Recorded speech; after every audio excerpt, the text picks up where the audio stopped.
Hi guys, welcome back. I'm Leah Deutsch, the Yoga Doc. Thanks for joining me today. We're going to do a short sequence now of floor work. So this is great if you're feeling a bit lower in energy, or is a great warm up to some of my other vinyasa sequences.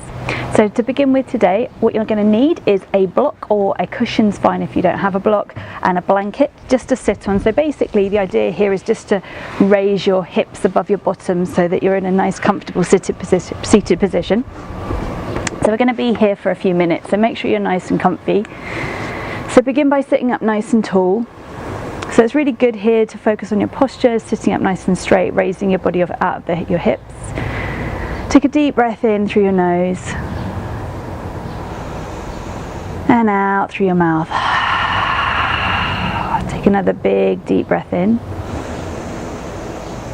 and sigh out. To begin with, taking your left leg back and right leg in front. So you're going to bring your knee of your left leg into the sole of the foot of the right leg. Take that back foot and make sure the back of the foot is pressing down into your mat. So facing down, top of the back foot down into the mat. Make sure you're pressing down with both buttocks so that you're not letting that left buttock, left hip ride up. So once you've got that nice stable position, we're going to begin with taking a big inhale, lifting up out of the hips once again. Exhaling, rotating round to the right side. So keeping the sternum over and the chin all in alignment over that knee. So you're not overly rotating here. It's a really gentle twist. Just taking a big inhale. Exhaling, rotating slightly to the right. Inhaling, pressing down with that left buttock into the mat. One more inhale, lifting up. Exhaling, rotating to the left. Inhaling, coming all the way back. Walking the right hand out to the side of the mat and taking a big sweep over with the left arm. Take a big inhale, stretch. Exhale, drawing that left elbow down to the rib cage. Inhale, reaching up and over. Exhaling, drawing elbow to rib cage. Taking another big inhale, lengthening. Exhaling. Taking one final one and just holding it here and looking up towards that top arm. Shoulder draws away from the ears so that you're not crunching up your shoulders here. And just as you rotate a little bit further, feel that gentle stretch increasing through the left side of the body. Breathing in here and then exhaling, releasing that arm back down towards your mat. Taking an inhale up now, moving the right hand to just behind that hip, and the left hand comes onto the hip. We're going to push down now into this top foot. So the top of the foot is, as we talked about before, pressing down into the mat, and you're just going to push the top of that foot, and as you do so, you'll feel a gentle lift through that left buttock. As you do so, you're rotating round towards that right side, pushing down into the left foot. Buttock lifts off the mat and you rotate round. So it's a real subtle movement here, just a gentle lift as you rotate. So as you exhaling, you're pushing down, inhaling, coming back to center. Taking one more here and returning back to center. Final one. And back to center once more on that inhale, taking a big sweep up with this final one, moving that right hand slightly further back and pushing up onto your knees, lifting the hips off the mat. So you're reaching back here, and maybe on the next inhale, rotating your chest up towards the ceiling and leaning back a little bit. So you're pushing with both hips a bit more, stretching through the chest, stretching through the hips. Breathing in, exhaling, coming all the way back down once more. Taking that left foot now in front of the right leg.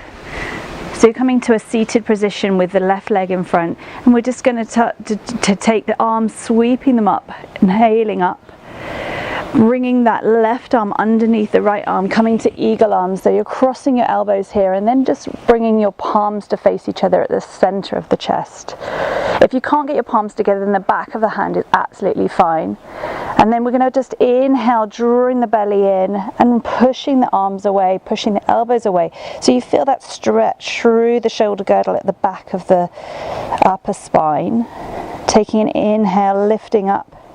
Exhaling, pushing and rounding, creating a kind of C-shaped curve through the spine, so like a slumping, rounding feeling here, but you're creating that stretch through the shoulders.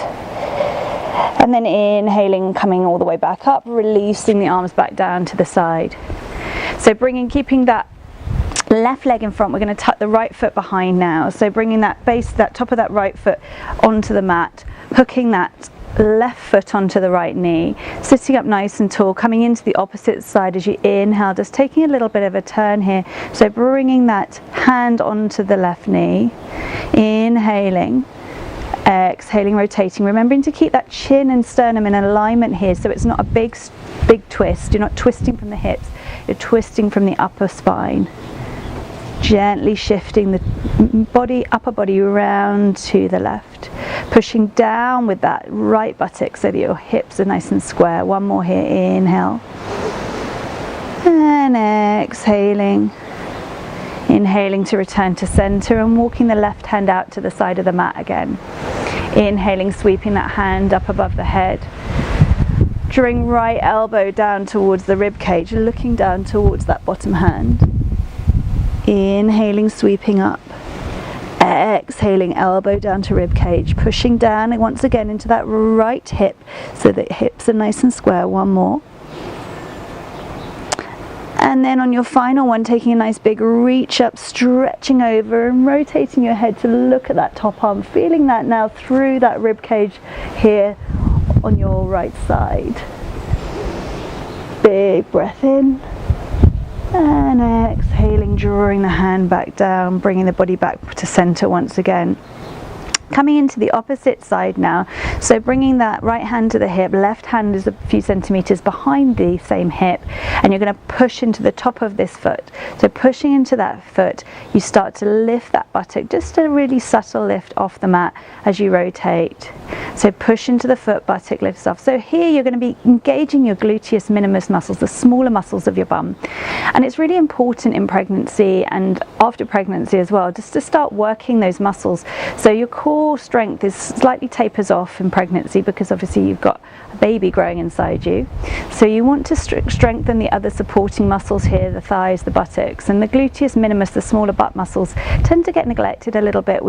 Body just engages the bigger muscles out of necessity. So to try and be able to work that, it's just a really subtle movement, just to push into that foot. And as soon as you start to engage the bum and lift a bit higher, you're losing that minimus. So you just pushing, gentle lift. And then on the final one, taking a big sweep with that right hand, bringing the left hand 10 centimeters behind the hip and lifting, pushing up, reaching up behind you, lifting through the chest once more, rotating slightly towards the ceiling and lifting back with that top arm. Big breath in and exhaling, coming all the way back down once more. Coming back to center, swapping those legs around so that you're bringing the right foot in front of the left this time, and you're going to come into the opposite side with your eagle arm. So big inhale, sweeping up, this time bringing the right arm underneath the left arm, hooking the elbows, bringing the palms together or backs of hands together. Take a big inhale, lifting out the hips. Exhaling, rounding forward, curving with that C-shaped spine and dropping the head down towards the arms. Lift up with the arms and pushing away, feeling that really nice stretch through the back of the spine. Drawing your baby towards your spine. And then inhaling, coming all the way back up, releasing the hands back down again. Taking the block and the blanket from underneath you and placing it to the side. We're going to probably use it again in a minute, so keep it nearby. And then you're just going to come up onto the knees. Start to bring the hips over the knees directly and then bringing the hands down. So we're coming into Anahatasana now. So this is an open heart pose. So you're opening through the upper chest now. So the opposite as we were doing with those eagle arms, bringing the chest down to the floor. Hips stay nice and above the knees, bringing either the forehead to the mat, or if you want to intensify the stretch, drawing the chin out, looking into the front of the mat. Taking a couple of breaths here, just breathing into it. Don't force this, don't feel strain in your neck here. Just nice and relaxed into this pose. This is a strong stretch, a strong opener for the shoulder girdle and the chest. One more breath. And then exhaling, drawing the body up, walking gently back. If taking a blanket now, perhaps just to support your knees and cushion them here, depending on what surface you're working on. And we're just going to come up onto our toes. So we're coming up into this kneeling posture. So you're tucking your toes under, and you're going to sit back onto your heels. And then from here, you're going to take a big inhale, sweeping the arms up. Exhaling, drawing the hands down. Inhaling, sweeping the arms up. Exhaling, bringing the hands to prayer, drawing down towards the center of the chest. Opening the palms like pages of a book. Exhaling, pushing them away as the backs of the hands meet, drawing the shoulders forward. Inhaling, coming back to center and drawing the wrists together, creating a lotus flower shape that you draw into the center of the chest. Taking a big inhale up, sweeping the arms round, bringing the hands to prayer. Exhaling, bringing them down to the center of the chest. Palms open like pages of a book. Backs of hands meet, pushing forward on the exhale, drawing the head down to the chest. Inhaling, bringing them back to center again. Wrists meet, drawing that to the center of the chest, to that lotus flower. Taking one more here. If your toes can handle it, I promise you it's good for you. You're working through your feet here. So we tend to create a sort of flat-footedness due to the pregnancy hormones that we release. Everything becomes a bit softer. So working in the feet muscles and working through the fascia of the feet is really good here. So we're stretching out this, and although it feels a bit of a crunching sensation on the toes, it's going to really benefit you. Bringing the hands to prayer now on that final one, and taking a little bit of a step forward here. So maybe tapping your toes just to release that crunchy sensation that you're going to have in through your feet. So just release them out a little bit. So well done on taking some time for yourself and completing this video. If you'd like to extend your practice today, then go ahead and click on one of the other videos below. If this is all the time that you've got, then I would strongly recommend that you take a couple of minutes just to come into a resting shavasana to consolidate your practice. For suggestions on how to position your body, then click on the shavasana video below. Enjoy your day, and namaste.